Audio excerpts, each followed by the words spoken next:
Bonsoir à tous, soyez les bienvenus sur Maritima TV. Prenez place pour le journal. Nous sommes le mercredi 16 avril. Alors autant vous dire que j'ai trouvé refuge ici, dans un hangar de Provence Studio à Martigues, là où nous sommes depuis plusieurs mois maintenant avec nos nouveaux locaux.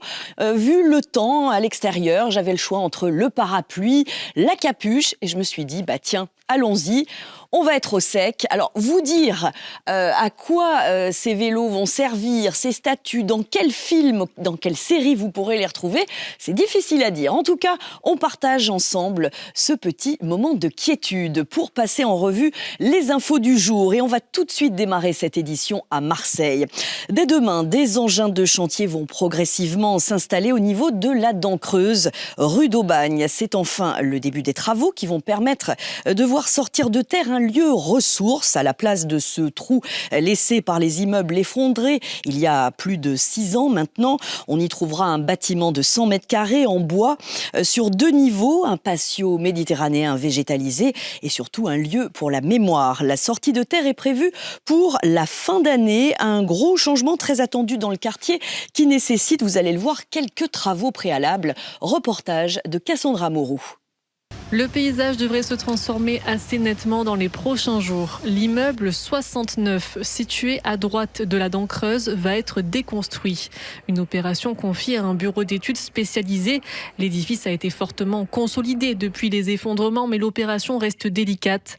Un immeuble neuf doit voir le jour par la suite, un 3 fenêtres également, qui aura un rôle à jouer avec le futur lieu ressource.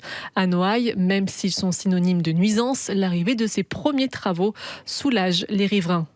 C'est génial. Le contraire, ça fait au moins ça fera plus un vide.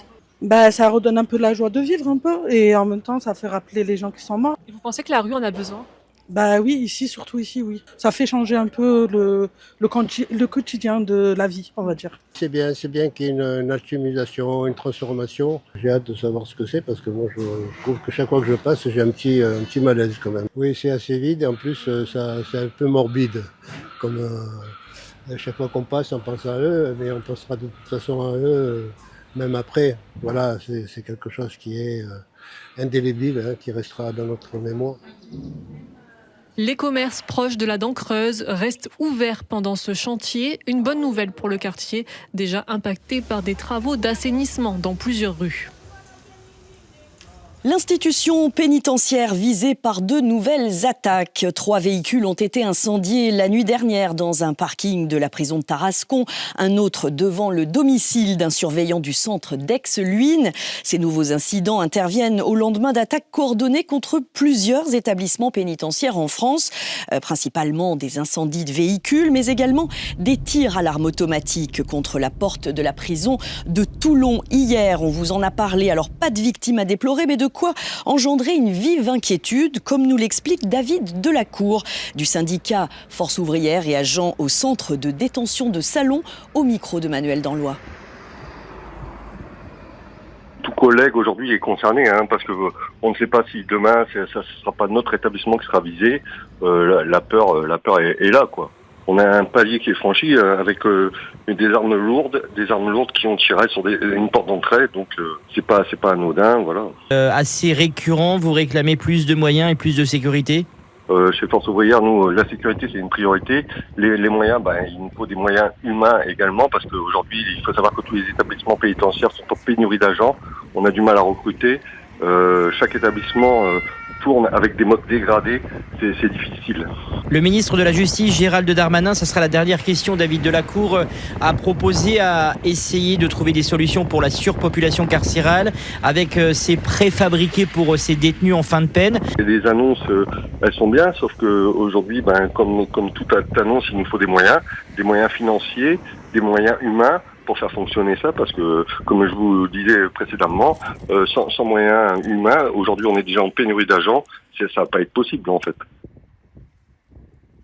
Et on vous rappelle que le ministre de la Justice, Gérald Darmanin, en visite hier après-midi à la prison de Toulon pour soutenir les agents pénitentiaires, a dénoncé une tentative de déstabilisation et martelé que l'État ne céderait pas à la menace. Il a notamment estimé que ces attaques pourraient être une réplique à son projet de régime de détention spéciale pour les plus gros narcotrafiquants du pays, qui doivent être regroupés à l'isolement strict dans des établissements de haute sécurité. Le parquet national antiterroriste s'est saisi de l'enquête, affaire à suivre.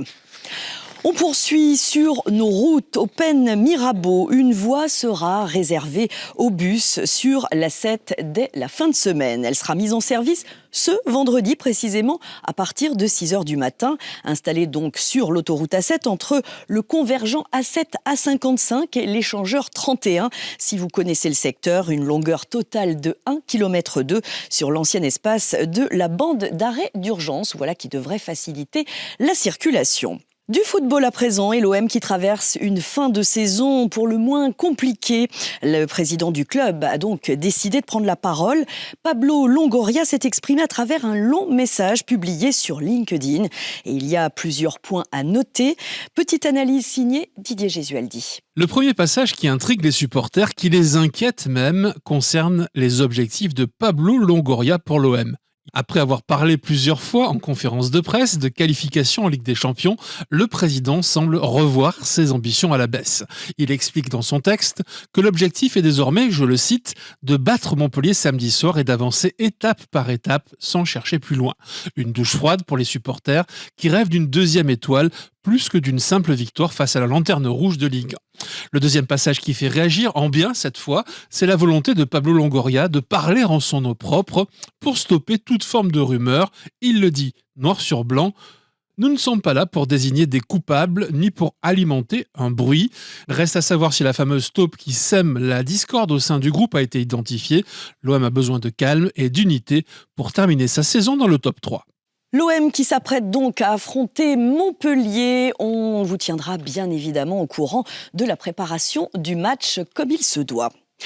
Foot toujours, et on s'intéresse aux droits TV de la Ligue 1. La LFP, comprenez la Ligue de football professionnel, opte pour une rupture du contrat avec DAZN en fin de saison.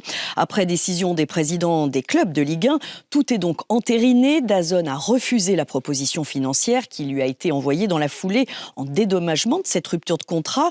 La rupture précise que DAZN devrait payer 140 millions pour la fin de saison et verser une indemnité comprise entre 110 et 120 millions d'euros pour la saison suivante. Ce différend devrait être tranché devant les tribunaux. Sur le terrain, la Ligue des Champions et une qualification du PSG dans la douleur pour les demi-finales, décevant les Parisiens hier soir en Angleterre face à Aston Villa. Alors rien à voir avec leur prestation au match aller, défaite 3-2.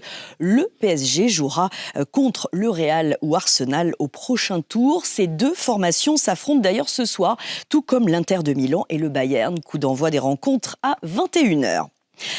On reste sportif avec de l'athlétisme et les JO des quartiers qui ont fait leur retour à Martigues.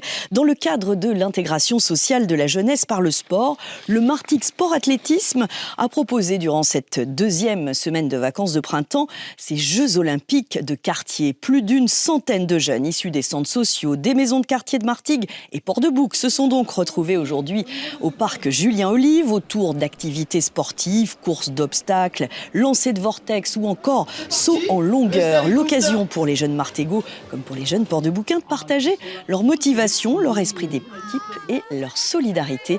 La preuve au micro de Davy Moisson.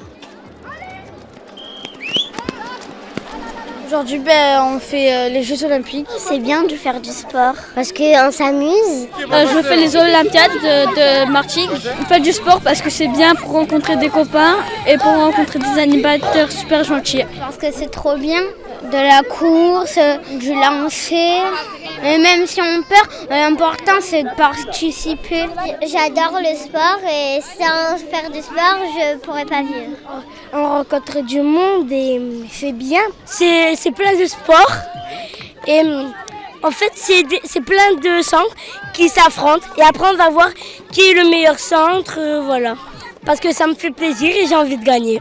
Motivez-vous et vous pouvez le faire. Ah, ces mots d'enfant, on adore. Et puis quel engouement, donc bravo encore au Martigues Sport Athlétisme pour l'organisation de cette belle journée sportive, hein. Malgré les caprices du temps, un projet fédérateur, hein, sachez-le, cofinancé par l'Union européenne. On reste dans l'esprit JO, il galopait dans la capitale, il prend maintenant de la hauteur à Marseille. Nom de Zeus, Zeus c'est le cheval de métal devenu mondialement connu depuis son galop nocturne. Sur la scène, c'était durant la cérémonie d'ouverture des JO Paris 2024. Eh bien, il se met au pas à Marseille pendant une dizaine de jours. Depuis ce matin, vous pouvez donc le découvrir. Il vous attend sur le toit-terrasse du Mucem avec une mise en mouvement. Les précisions avec Pierre-Olivier Costa, le président du Mucem. Il a fait un petit parcours en France, là c'est la première fois qu'il va bouger, donc ça va être un événement supplémentaire. Évidemment on est très content de l'avoir parce que c'est un vrai symbole, d'abord de la technicité, et c'est la technique qu'il a fallu le faire pour qu'il soit montré lors de la cérémonie, et il est très symbolique de cette cérémonie. Nous, on avait envie de l'avoir ici parce que justement, ça donnait écho à ce que nous faisons dans nos collections. Et donc, il a paru normal à la fois qu'il vienne à Marseille, évidemment, ville olympique, et au Mucem en particulier. On a voulu qu'il aille sur le toit-terrasse du Mucem. D'abord, il y avait la symbolique de ce toit, de cette vision très ouverte, de ce bâtiment fait par Rudy Ricciotti, où les intempéries passent, l'air passe, les idées passent. Donc c'était important de le mettre en pleine lumière. Et puis c'est un endroit de balade aussi. Les gens viennent sur la terrasse du Mucem, ils viennent sur le Fort Saint-Jean, ils viennent sur la terrasse. Et puis on avait envie que ça soit un lieu accessible et gratuit. Et donc la terrasse est gratuite. Donc tout le public pourra venir voir ce cheval gratuitement. Il résiste aux éléments, justement ? Il résiste à la pluie, il résiste au vent. Alors lui aussi, il a besoin aussi de temps en temps de rentrer à l'écurie. Mais effectivement, il est habitué à être près de l'eau. Des propos recueillis par Michel Montagne. Zeus est donc à admirer, vous l'aurez compris, sur le toit-terrasse du Mucem jusqu'au 27 avril. Alors notez bien pour prendre la photo ou encore des selfies et pourquoi pas replonger dans l'ambiance des JO à travers des costumes de cérémonie présentés à l'intérieur du musée dans le cadre de l'expo populaire. Reportage complet à retrouver évidemment sur notre site maritima.fr. Et puis on termine en musique demain soir, c'est Maritima Live à Velo.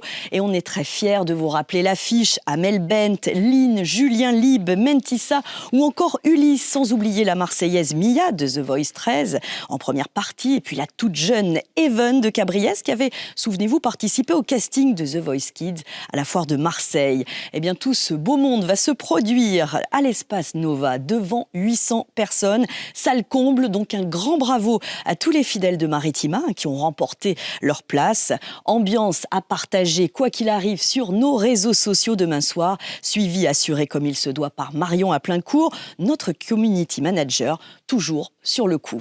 Merci beaucoup à Florian, le stagiaire qui est derrière cette caméra pour pouvoir vous proposer toutes ces infos. Merci également à Provence Studio pour nous avoir prêté abri ici dans ce hangar. On se retrouve demain pour de nouvelles infos. Très belle soirée à tous sur Maritima TV. Bye bye.